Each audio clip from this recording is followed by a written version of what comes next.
উনার নেতৃত্বেই কিন্তু আমরা এই স্বৈরাচারী এরশাদকে আমরা পতন ঘটিয়েছিলাম।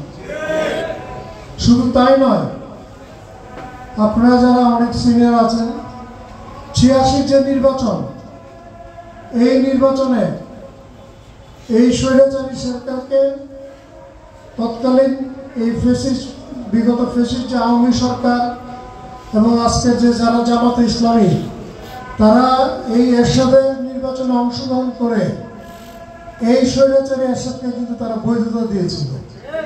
কিন্তু আমরা দেশনেত্রী বেগম খালেদা জিয়ার নেতৃত্বে, আপসহীন নেতৃত্বে এই নির্বাচনে আমরা অংশগ্রহণ করি না।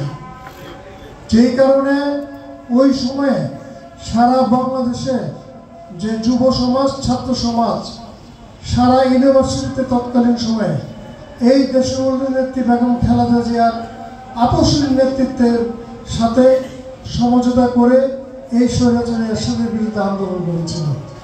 এবং ম্যাডামের নেতৃত্বেই কিন্তু আমরা পরবর্তীতে এই ৯০-এর গণ অভ্যুত্থানে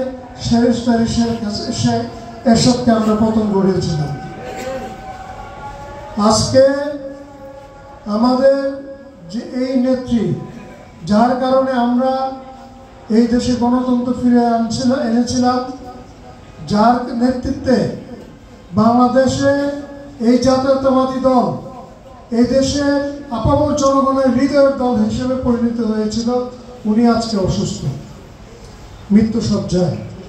সেই কারণে আসলে গতকাল থেকে আমরা একটা ভারাক্রান্ত হৃদয়ে যে কি হয় ম্যাডাম, একটা টেনশন। সকাল থেকেই একবার দেখি সোশ্যাল মিডিয়া, একবার দেখি টিভি, যে কি হচ্ছে না। এবং ইতিমধ্যে এই সেলিম ভাই বললো যে আমাদের কেন্দ্রে একটা কর্মসূচি আছে, যে দুপুরের মধ্যে আমাদের দোয়া আছে পার্টি অফিসে।